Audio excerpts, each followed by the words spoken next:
Assalamualaikum warahmatullahi wabarakatuh. Bertemu kembali dan berjumpa kembali di Slamet Haryanto Channel, channel pendidikan agama Islam dan budi pekerti. Hamdan wa syukran lillah wassalatu wassalamu ala rasulillah la nabiyya ba'dah.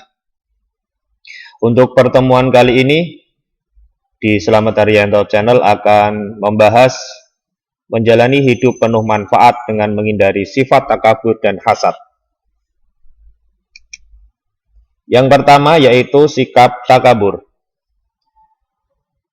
Sikap takabur adalah sikap seseorang yang menunjukkan sikap sombong atau merasa lebih kuat, lebih hebat dibandingkan dengan orang lain.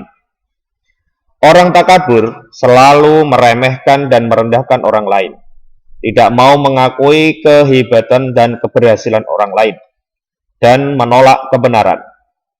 Pendapat orang lain dianggap tidak ada gunanya, dan tak tahu mau menerima saran dari orang lain. Jadi, sikap takabur termasuk penyakit hati yang sangat dibenci oleh Allah Subhanahu wa Ta'ala.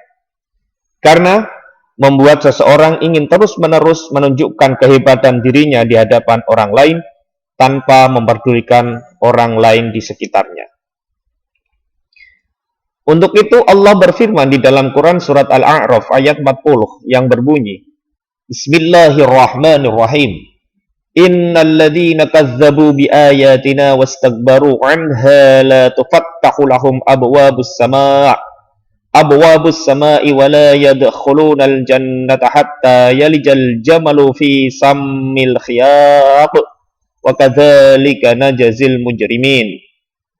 Yang artinya, sesungguhnya orang-orang yang mendustakan ayat-ayat kami dan menyombongkan diri terhadapnya, tidak akan dibukakan pintu-pintu langit bagi mereka. Dan mereka tidak akan masuk ke dalam surga sebelum masuk ke dalam lubang jarum. Demikianlah kami memberi balasan kepada orang-orang yang berbuat jahat. Quran surat Al-A'raf ayat 40. Bahkan dalam Quran surat Al-A'raf ayat 36 secara tegas dinyatakan bahwa orang takabur akan dimasukkan ke dalam nerakanya Allah. Walladzina kazzabu biayatina wastakbaru 'anha ulaika ashabun nar hum fiha khalidun. Yang artinya, tetapi orang-orang yang mendustakan ayat-ayat kami dan menyombongkan diri terhadapnya, mereka itulah penghuni neraka dan mereka kekal di dalamnya sampai kapanpun. Quran surat Al-A'raf ayat 36. Ayat tersebut di atas diperkuat dengan sabda Nabi Muhammad SAW yang diriwayatkan oleh Imam Muslim. An Abi Hurairah radhiyallahu anhu qala Rasulullah sallallahu alaihi wasallam, Yaqulu Allah azza wa jalla, Al-'izzu izari wal kibriya'u ridai, faman naza'ani fi wahidin minhuma faqad adzabtuhu. Rawahul Muslim. Dari Abu Hurairah radhiyallahu anha berkata, Rasulullah sallallahu alaihi wasallam bersabda, Allah yang maha mulia lagi maha agung berfirman, kemuliaan adalah pakaianku dan kebesaran atau kesombongan adalah selendangku. Maka barang siapa yang menyaingi aku dalam salah satu, maka aku pasti akan menyiksanya. Riwayat hadis Imam Muslim. Takabur akan bertambah negatif bagi seseorang di dalam kehidupannya. Di antaranya satu, akan dibenci oleh Allah Subhanahu wa Ta'ala dan Rasulnya. Dua, dibenci dan dijauhi oleh masyarakat. Tiga, mata hatinya terkunci dari memperoleh hidayah dan kebenaran. Yang keempat, mendapatkan siksa dan kehinaan di akhirat kelak. Yang terakhir, dimasukkan ke dalam neraka Jahannam. Adapun cara menghindari sifat takabur diantaranya adalah satu, menyadari kekurangan dan kelemahan dirinya dibanding dengan kekuasaan Allah Subhanahu wa Ta'ala. Yang kedua, menyadari bahwa hidup di dunia hanya sementara. Yang ketiga, berusaha selalu menghargai orang lain. Yang keempat, bersifat rendah hati atau tawadhu. Yang terakhir, ikhlas dalam melakukan ibadah kepada Allah Subhanahu wa ta'ala. Bahasan yang kedua yaitu adalah hasad. Hasad adalah sifat seseorang yang merasa tidak senang terhadap kebahagiaan orang lain karena memperoleh suatu nikmat dan berusaha menghilangkan nikmat tersebut. Sifat ini muncul pada diri seseorang dikarenakan adanya rasa benci terhadap segala sesuatu yang dimiliki oleh orang lain, baik berupa harta, benda, maupun jabatan. Misalnya, ketika ada teman memberi gadget baru, kita merasa tidak senang dengan keadaan tersebut, sedangkan kita belum bisa mempunyai barang tersebut itu dan disebarkan kejelekannya, maka itu dinamakan hasad. Perlu diperhatikan bahwa ada dua sifat hasad dibolehkan oleh Allah Subhanahu wa taala berdasarkan sabda Nabi Muhammad sallallahu alaihi wasallam. An Abdullah bin Mas'ud radhiyallahu anhu qala an-nabiy sallallahu alaihi wasallam la hasada illa fi isnatayn. Rajulun atahu Allahu malan fasallatahu ala malakatihi fil haqq. Wa rajulun atahu Allahul hikmata fa huwa yaqdi biha wa yu'allimuha. Rawahu Ahmad. Dari Abdullah bin Mas'ud radhiyallahu an berkata Nabi Muhammad sallallahu alaihi wasallam bersabda, tidak boleh hasad kecuali pada dua orang. Yang pertama adalah orang atau seorang pemuda yang diberi harta kekayaan oleh Allah lalu digunakan untuk menegakkan hak dan kebaikan. Yang kedua, orang yang diberi oleh Allah Subhanahu wa taala hikmah atau ilmu lalu diamalkan, diajarkan kepada orang lain. Hadis riwayat Imam Ahmad dan berada di Sahih.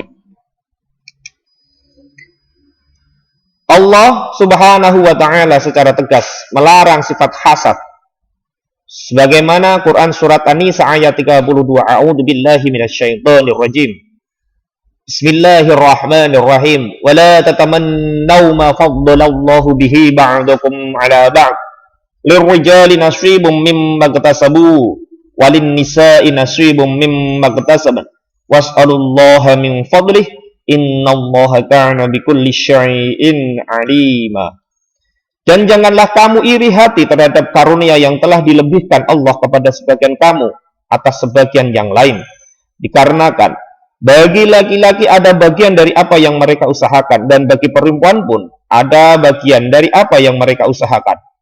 Mohonlah kepada Allah sebagian dari karunia-Nya. Sungguhnya Allah Maha mengetahui segala sesuatu. Quran surat An-Nisa ayat 32. Menurut Imam Al-Ghazali, ada 3 jenis hasad yang membahayakan manusia, yaitu 1. Mengharapkan hilangnya kenikmatan yang dimiliki oleh orang lain dan ia mendapatkan nikmat tersebut. Yang kedua, mengharapkan hilangnya kebahagiaan orang lain sekalipun ia tidak mendapatkan apa yang membuat orang tersebut bahagia. Asalkan orang lain jatuh menderita, maka ia merasa bahagia. Yang ketiga, merasa tidak ridho terhadap nikmat yang diberikan oleh Allah Subhanahu wa taala kepada orang lain, meskipun ia tidak mengharapkan hilangnya nikmat dari orang tersebut. Ia benci apabila orang lain dapat menyamai atau melebihi apa yang diterima dari Allah Subhanahu wa ta'ala. Sifat hasad akan menghilangkan kebaikan yang dimiliki oleh seseorang sesuai dengan sabda Nabi Muhammad sallallahu alaihi wasallam. An Abi Hurairah radhiyallahu anhu anna Nabiyya sallallahu alaihi wasallam qala iyyakum wal hasada fa innal hasada ya'kulul hasanati kama ta'kulun narul hataba. Rawahu Abu Dawud. Dari Abu Hurairah radhiyallahu an bahwa Nabi Muhammad sallallahu alaihi wasallam bersabda, jauhilah sifat hasad atau dengki, karena hasad dapat memakan kebaikan seperti api memakan kayu bakar. Hadis riwayat Abu Dawud. Selain di atas, banyak dampak negatif lain dari sifat hasad, diantaranya adalah 1. Menentang takdir Allah Subhanahu wa ta'ala. 2. Hati menjadi susah karena orang lain bahagia. 3.